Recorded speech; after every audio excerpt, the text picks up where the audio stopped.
나의 사랑 안에 거하라. 세상 모든 사람이 공통적으로 좋아하는 단어가 하나 있다면 그건 바로 사랑일 것입니다. 대중가요의 대부분의 주제도 사랑이지요. 하지만 여러분도 잘 아시다시피 우리가 오늘 듣고자 하는 사랑은 세상 사람들이 말하는 그러한 사랑이 아니라 하나님 사랑입니다. 사람들은 사랑에 대해서 잘 안다고 하지만 신자는 그들보다 더 높은 차원의 사랑을 받고 누리는 자들입니다. 따라서 신자는 교회에 올 때 하나님의 사랑을 다시 맛보고 깨달아야 합니다. 예배의 자리로 나왔을 때 나와 우리를 향한 그 사랑을 다시금 확인할 수 있어야 합니다. 지친 몸을 이끌고 나왔지만 하나님의 사랑으로 인하여서 다시 회복되어야 합니다. 그 사랑을 힘입어야지 우리가 일주일을 승리하며 살아갈 수 있지 않습니까?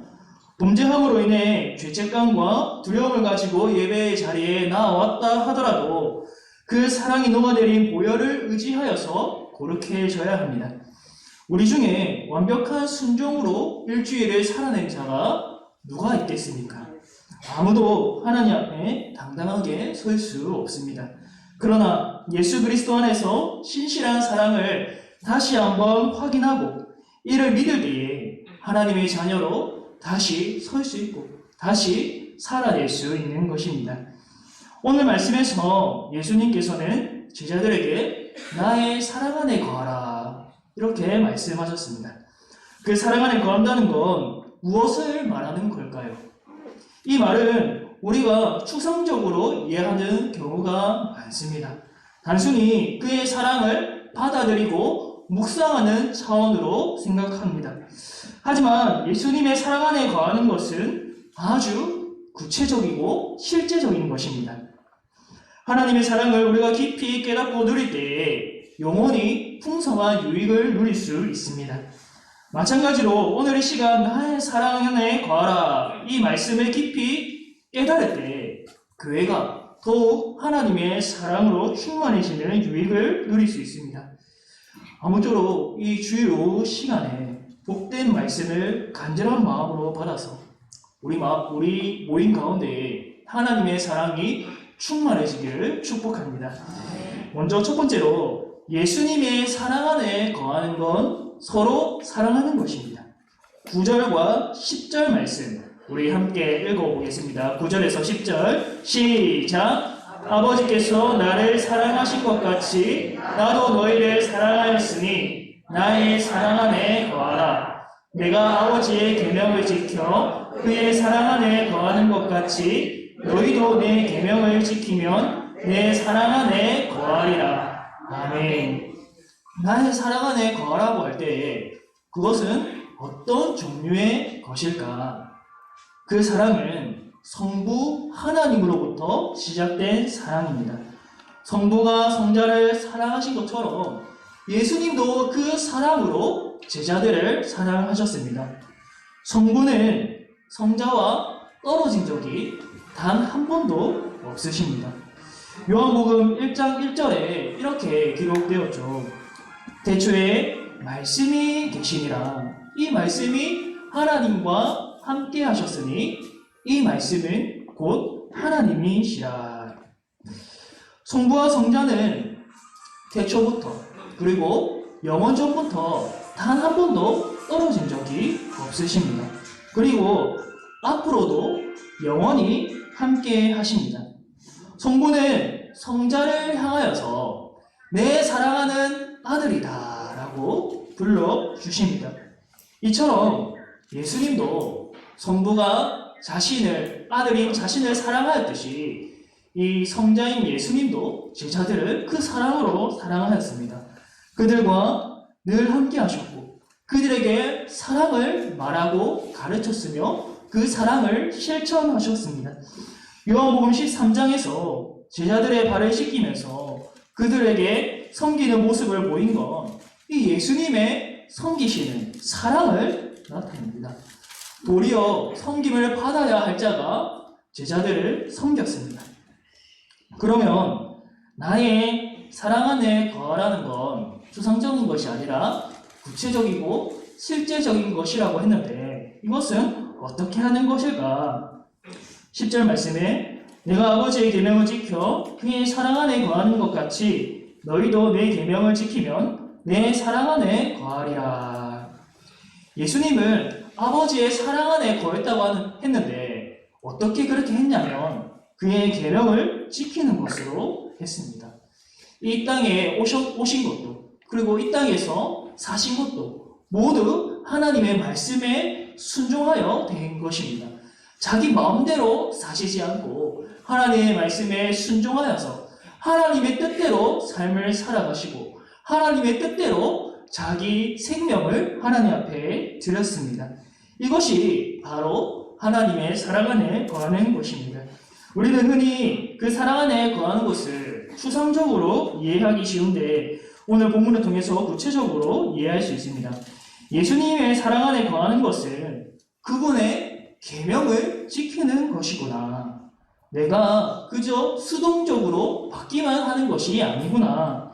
하나님의 사랑이 분명 내게 주어졌지만 그 사랑이 내 안에 지속적으로 이루어지기 위해서는 내가 그 사랑 안에 지속적으로 거하기 위해서는 내가 그분의 계명을 적극적으로 지켜야 하는 것이구나.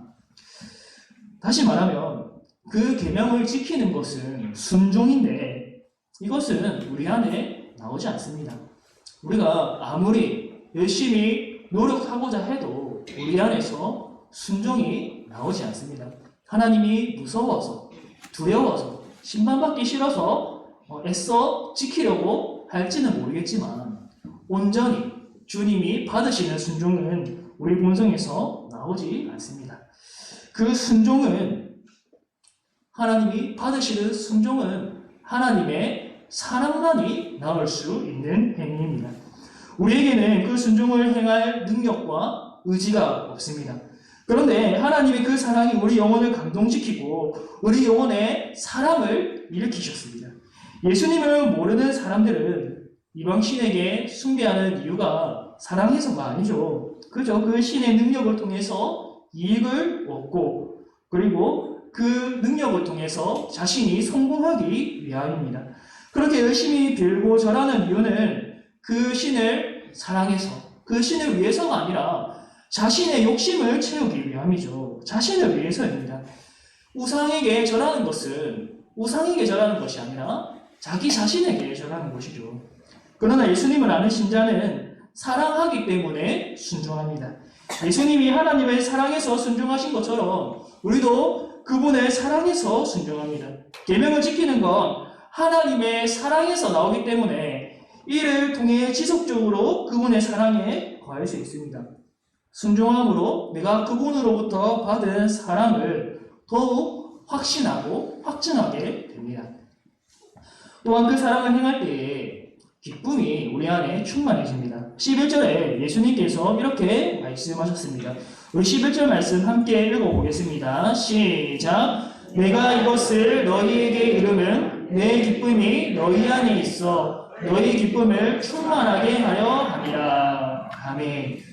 여러분, 우리가 행하는 순종은 메마른 순종이 아닙니다. 믿음이 자라지 않아서 순종을 잘 못하는 자는 순종하면 당장 손해볼 것이라고 생각합니다. 시간이 뺏기고 돈을 내어야 하고 몸도 써야 하고 여러 가지로 손해본다고 생각합니다. 하지만 순종하는 자들은 자신이 내어주는 것보다 훨씬 더 큰 기쁨이 충만해짐을 경험합니다. 손해보는 장사를 하는 것이 아닙니다. 그 사랑을 행할 때에, 실천할 때에 하나님께서 그 기쁨을 더 충만하게 채워주십니다. 순종하는 자들이 끝까지 순종의 길을 걸어갈 수 있는 이유는 이 기쁨이 있기 때문입니다. 이 기쁨을 누리기 때문에 사랑을 행할 수 있습니다. 다른 사람들은, 세상 사람들은 미련하게 여길지 모르겠지만 이들은 복 있는 사람들입니다. 복 받은 사람들입니다. 왜냐하면 세상이 알 수도 없고 세상이 볼 수도 없는 예수님과 함께 그 달콤한 관계에 들어가 있기 때문입니다. 우리는 세상이 보지도 못하고 알지도 못하는 이 보물을 가진 자들입니다. 그렇다면 어떤 계명에 순종하면 예수님의 기쁨이 충만해지는가? 12절에 이 계명이 구체적으로 제시됩니다. 12절 말씀 함께 읽어보겠습니다. 시작. 내 계명은 곧 내가 너희를 사랑한 것 같이 너희도 서로 사랑하는 이것이니라. 아멘. 예수님의 사랑 안에 거하는 것은 예수님의 계명을 지키는 것이라고 하였습니다. 그리고 그 계명은 예수님이 우리를 사랑한 것처럼 우리도 서로 사랑하는 것입니다.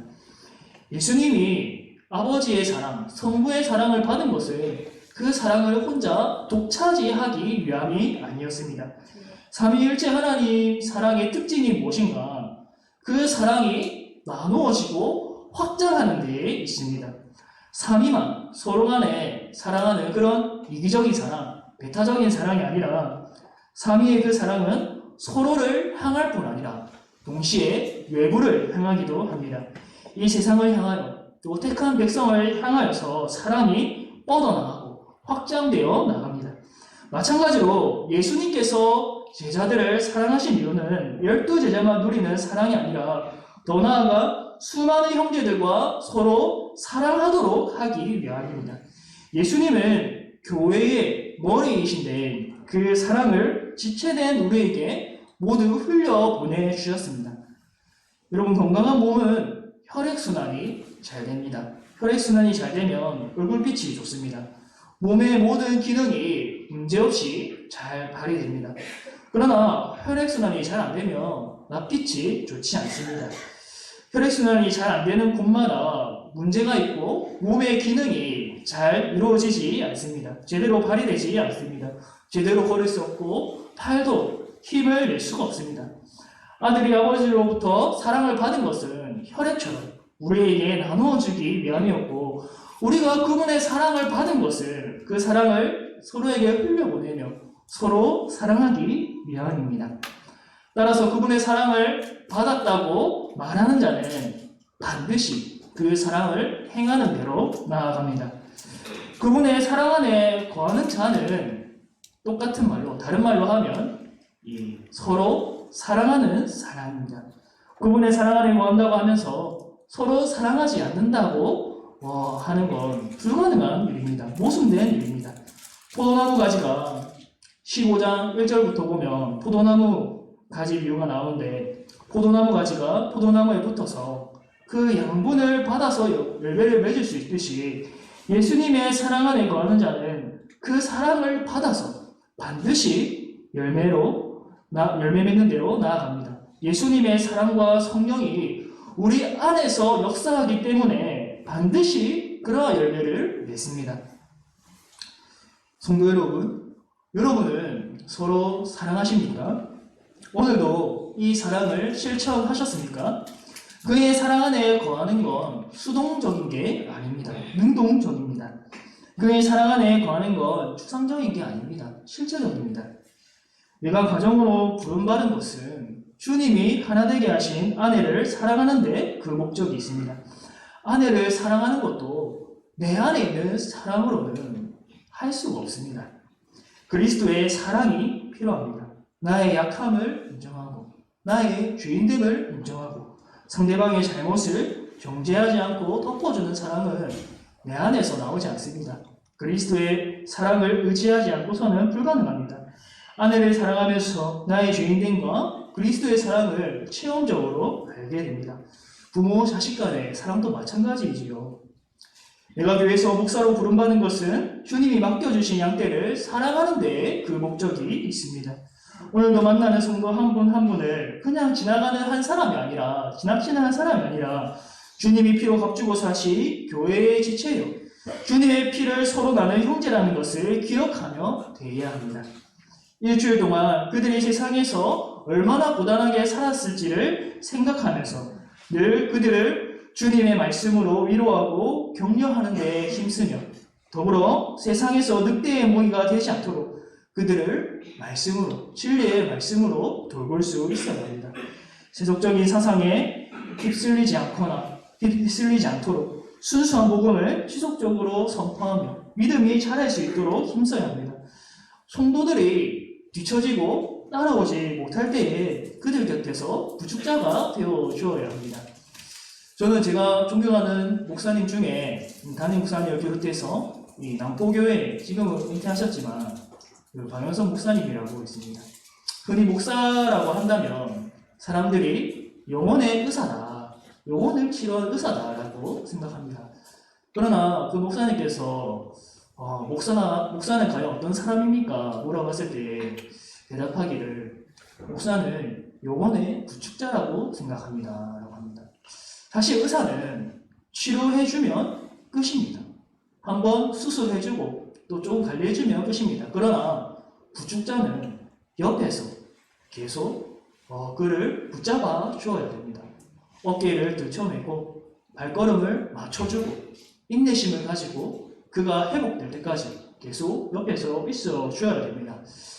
제가 사역한 지는 오래되지 않았지만 이 사역은 굉장히 고도의 인내심을 요구하는 일입니다. 네. 연차가 더 오래되면 오래될수록 더 그러한 것이 깊어지겠지요. 그러나 제 안에 시험이 드는 일은 그냥 한번 말하고 그냥 돌아서면 끝이지 뭘 또 말해야 되나, 계속해서 또 말하고 또 계속 귀찮게 해야 되나, 그런 생각이 들 때가 있습니다. 그러나 목사가 영혼의 구축자다, 하나님께서 양떼를 사랑하고 돌보라고 나를 세우셨다라고 생각할 때에 그들이 또 생각보다 잘 자라지 않을 때에도 옆에서 계속 말해주고 권면해주고 위로해주고 앞에서 안겨줄 뿐만 아니라 뒤에서 밀어주고 옆에서 부축해주는 일이 필요합니다. 그들에게 그리스도의 사랑을 증거할 직분이, 그 신실한 사랑을 증거할 직분이 내게 주어졌기 때문에 충성함으로 그 사랑을 실천해야 됩니다. 마찬가지로 목사뿐만이 아니라 모든 직분자들도, 또 직분이 없더라도 성도라도 그 하나님의 사랑을 실천해야 됩니다. 모든 직분에 이 사랑의 원리가 있습니다. 하나님이 부르시고 세우신 직장에서도 하나님의 사랑을 실천하고 있는가? 예수님을 믿지 않는 동료들이라도 우리가 선을 행하고 예수님의 사랑을 드러내야 하는 이유가 무엇인가? 하나님께서 이 세상 모든 사람에게 햇빛을 비추시고 비를 내려주시는 것처럼 우리도 선하신 하나님처럼 착한 행실로 하나님께 영광을 돌려야 합니다. 더불어서 현재는 불신자라도 누가 하나님의 택함을 받고 언제 부르실지 모르기 때문에 모든 사람에게 선을 행해야 합니다. 예수의 사랑 안에 거하고 있는가? 다른 말로 하면 그리스도의 사랑을 실천하고 있는가? 나는 오늘 주님께서 부르신 그곳에서 얼마나 그리스도의 사랑을 실천했는가? 교회에서 형제들에게 그 사랑을 실천했는가? 가정에서 아내와 남편에게, 부모와 자녀에게 그 사랑을 실천했는가? 직장에서 동료들에게 그 사랑을 실천했는가? 두 번째로 예수님께서는 자신의 사랑 안에 거하는 자를 친구로 부르십니다. 우리 13절부터 15절까지의 말씀 함께 읽어보겠습니다. 시작! 사람이 친구를 위하여 자기 목숨을 버리면 이보다 더 큰 사랑이 없나니 너희는 내가 명하는 대로 행하면 곧 나의 친구라. 이제부터는 너희를 종이라 하지 아니하리니 종은 주인이 하는 것을 알지 못함이라. 너희를 친구라 하였노니 내가 내 아버지께 들은 것을 다 너희에게 알게 하였습니다. 아멘. 사람이 자신에게 있는 소유 중 가장 귀한 것은 무엇이 있을까요? 그건 물질이 아니라, 재산이 아니라 자신의 생명입니다. 그런데 자신의 친구를 위해서 자기 목숨을 버리는 자는 그 친구를 자기 생명보다 더 귀하게 여기는 사람입니다. 자기 목숨을 내어줄 정도로 사랑하는 친구. 예수님께서는 자신이 명하는 대로 행하는 자는 나의 친구라고 하십니다. 예수님께서는 자신의 사랑 안에 거하는 자, 곧 서로 사랑하라는 계명을 지키는 자를 친구라고 하십니다. 이전에 예수님께서 나사로가 죽었을 때 우리의 친구 나사로가 잠들었도다. 그러나 내가 깨우러 가노라. 이렇게 말씀하셨습니다. 이처럼 예수님께서는 자신의 사랑을 받고 서로 사랑하는 계명을 지키는 자에게 사랑하는 친구로 부르십니다. 그리고 그 사랑은 평범한 우정이 아닙니다. 자기 생명을 대속물로 내어주는 최고의 사랑입니다. 친구를 살리기 위하여서 자신의 생명조차 기꺼이 내어주는 사랑입니다. 여러분, 예수님은 더 이상 제자들을 향해서 또 우리를 향해서 종이라 하지 않고 친구라고 부르신다고 합니다. 여러분, 종과 친구의 차이가 무엇인지 아십니까? 종은 주인이 무슨 목적을 가지고 있고 무슨 생각을 하는지 알지 못합니다. 알지 못해도 주인이 명령하면 시키는 대로 해야 됩니다. 거기에 대화가 없습니다. 교제가 없습니다. 그냥 무조건적인 명령과 맹목적인 순종만 있을 뿐입니다. 그러나 친구의 관계는 그렇지 않습니다. 비록 신분이 높은 사람과 낮은 사람이 친구 관계를 맺는다 해도 높은 사람이 낮은 사람을 하대하지 않습니다. 그를 높여주어서 자신과 동등한 존재로 불러줍니다. 그리고 자신이 무슨 목적을 가지고 일하는지, 어떤 생각을 가지고 있는지, 또 속 얘기를 소상히 하여 줍니다. 그렇게 서로 간의 친밀한 교제와 우정과 사랑이 싹틉니다. 예수님은 제자들에게 무조건 서로 사랑해라, 그냥 사랑해라 이렇게 말씀하시지 않았습니다. 그들에게 하나님의 뜻을 가르쳐 주셨습니다. 왜 지켜야 하는지, 이것을 지키면 어떠한 복이 따라오는지 세심하게, 세밀하게 알려주셨습니다. 예수님은 우리를 종으로 취급하지 않으셨습니다. 서로 사랑하는 제자들을 친구라고 하십니다. 물론 우리의 입장에서는 본질적으로 예수님과 동등하지 않습니다. 예수님을 우리가 동등하게 여기면서 함부로 그렇게 부를 수는 없죠. 그러나 예수님 입장에서는 예수님께서 우리를 높여서 친구라고 말씀해 주시는 것입니다. 사랑하는 성도 여러분, 그 사랑 안에 거할 때 우리에게 복이 주어집니다. 서로 사랑하는 자들에게 예수님의 기쁨이 충만해집니다. 또한 예수님이 그를 친구로 높여서 친밀한 교제를 누리게 하십니다. 예수님은 우리가 서로 사랑하라는 계명에 순종하는 것이 괴롭고 맹목적인 일이 아님을 일깨워 줍니다. 서로 사랑할 때 기쁨이 주어지고 그분의 친구가 되는 복이 주어집니다. 이를 믿으시고 서로 하라는 계명에 순종하실 수 있기를 바랍니다. 신자는 자신의 목숨을 내어주신 그 사랑을 들을 때에 마음이 녹아내리지 않을 수 없습니다. 그 사랑에 심장이 뛰고 눈에 눈물이 맺힐 수밖에 없습니다. 성령께서 우리에게 부드러운 마음을 주시고 감동을 주시기 때문에 그 사랑에 설복되지 않을 수 없습니다. 그러니 여러분, 성령의 역사에 따라 서로 사랑하는 대로 힘써 나아가시기를 바랍니다. 예수님이 기쁨으로 우리를 사랑하여 자기 생명을 내어드렸듯이 우리도 기쁨으로 이 희생하는 사랑을 실천할 수 있기를 바랍니다. 세 번째로, 예수님의 사랑 안에 거할 때 기도함으로 열매를 맺을 수 있습니다. 우리 마지막으로 16절과 17절 말씀 함께 읽어보겠습니다. 시작! 너희가 나를 택한 것이 아니요 내가 너희를 택하여 세웠나니 이는 너희로 가서 열매를 맺게 하고 또 너희 열매가 항상 있게 하여 내 이름으로 아버지께 무엇을 구하든지 다 받게 하려 함이라. 내가 이것을 너희에게 명하는 너희로 서로 사랑하게 하려 함이라. 아멘. 우리가 오해하지 말아야 할 사실은 우리가 서로 사랑할 때 내가 구원받는 것이 아닙니다. 내가 서로 사랑할 때 예수님이 친구로 받아주시는 것이 아닙니다. 너희가 나를 택한 것이 아니요 내가 너희를 택하여 세웠나니. 예수님이 먼저 우리를 택하여 주셨습니다.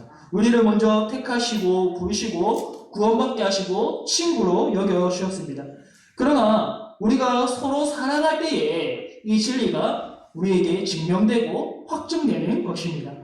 열매로 그 나무를 알듯이 우리가 포도나무이신 예수님에게 접붙여져 있다는 것을 알 수 있는 것은 이 열매로 아는 것이죠. 예수님으로부터 나오는 열매를 맺는 것을 볼 때에 아, 저 사람 참 신자구나, 저 사람 참 그리스도인이구나, 저 사람 참 성도구나 라고 알 수 있는 것입니다. 가지가 예수님에게 떨어져 있다면 열매를 맺을 수 없죠. 오직 예수님에게 붙은 자만이 예수님의 사랑으로 서로 사랑하는 데까지 나아갈 수 있습니다. 이것이 하나님께서 예수님을 사랑하시는 목적이요, 예수님이 우리를 사랑하시는 목적입니다. 저는 설교를 준비하면서 천국이란 과연 어떤 곳일까 하는 생각을 해보았습니다. 오늘 설교 주제의 맥락에서 천국은 하나님의 사랑이 충만한 곳이 아닐까라고 생각하게 되었습니다. 천국에는 그 사랑을 받고 누리는 자들만 있으니까 서로 사랑함이 곳곳에 충만하지 않겠습니까? 서로가 서로를 기뻐하고 서로가 서로에게 희생하는 사랑을 행하는 곳, 미움과 시기와 질투가 존재하지 않고 서로 기뻐하고 사랑하는 것만이 존재하는 곳. 그런데 한 가지 드는 생각이 있었습니다. 우리가 죽게 되어 천국에 이르게 되면 내 안에 죄는 더 이상 존재하지 않습니다. 우리가 입은 이 육신 장막을 벗게 될 때에는 이 죄악된 본성에서 자유하게 됩니다. 주님이 다시 오셔서 우리가 영광스러운 몸을 입게 될 때는 이전에 신자를 속박하는 죄는 더 이상 존재하지 않습니다. 우리는 오직 이 땅을 살아갈 때에만 죄와 대항하여서 서로 사랑하는 일에 힘쓸 수 있습니다. 이 사랑하는 일은 결코 쉽지 않습니다. 굉장히 어렵습니다. 해본 사람은 잘 알 것입니다. 열매 맺는 삶은 수동적으로 되는 일이 아닙니다. 주님이 우리에게 역사하실 뿐만 아니라 우리도 씨름하며 주님께 내 영혼을 지속적으로 드리고 연단받아야 가능한 일이죠. 그렇기 때문에 16절에 말씀하시기를 너희로 가서 열매 맺게 하고 또 너희 열매가 항상 있게 하여 내 이름으로 아버지께 무엇을 구하든지 다 받게 하려 함이라. 이렇게 약속하여 주셨습니다. 서로 사랑하는 대로 나아가는 힘은 내게서 넣을 수 없습니다. 내 힘으로는 불가능합니다. 내 본성을 거스르는 일이기 때문에 우리는 기도해야 합니다. 우리가 예수님의 사랑 안에 거할 때 드리는 기도는 하나님이 반드시 들어주십니다. 왜냐하면 서로 사랑하는 것은 하나님의 뜻이기 때문이죠. 하나님은 자신의 뜻을 이루시는 그 위대한 일에 우리의 기도를 사용하여 주십니다. 예수님의 사랑 안에 거하는 자의 기도를 수단 삼으셔서 그 뜻을 이루는 일에 우리와 함께 동력하십니다. 얼마나 영광스럽고 감사한지 모릅니다. 사랑하는 성도 여러분, 하나님은 예수님 안에서 저와 여러분을 사랑하여 주셨습니다. 예수님이 교회의 머리요, 우리는 그분의 몸된 지체이기 때문에 예수님 안에서 그 사랑을 누립니다. 성도 여러분, 하나님이 예수님 안에서 우리를 사랑하신다는 이 진리를 굳게 믿으시기를 바랍니다. 확실합니다. 그 사랑이 내 외모에 근거해서 주어지지 않고 믿음이라는 통로를 통해서 은혜로 주어졌습니다. 나의 사랑 안에 거하라. 주님으로부터 받은 사랑을 서로 사랑하는 데까지 나아가시기를 바랍니다. 그 사랑을 증거하고 나타나게 될 때 주님의 기쁨이 내 안에, 우리 안에 더 풍성해지는 체험이 있기를 바랍니다. 그리함으로 나를 친구로 대해주시는 이 예수님의 사랑을 더 깊이 경험하고 친밀한 교제를 누리시고 도무지 사랑할 수 없을 때 정말 사랑하기 싫다, 정말 어렵다, 그냥 나만 사랑하고 싶다 라는 그런 마음이 들 때에 죄의 본성이 나를 충동질할 때에 다시 한번 하나님께 기도함으로써 능히 다시금 사랑하는 대로 나아가는 예수님처럼 사랑의 용사들이 다 되시기를 주님의 이름으로 축복합니다. 사랑의 하나님 아버지 감사합니다. 오늘도 우리를 불러주셔서 그 하나님의 신실한 사랑, 성실한 사랑 다시 한번 확인하고 깨닫고 붙들게 하여 주시니 감사합니다.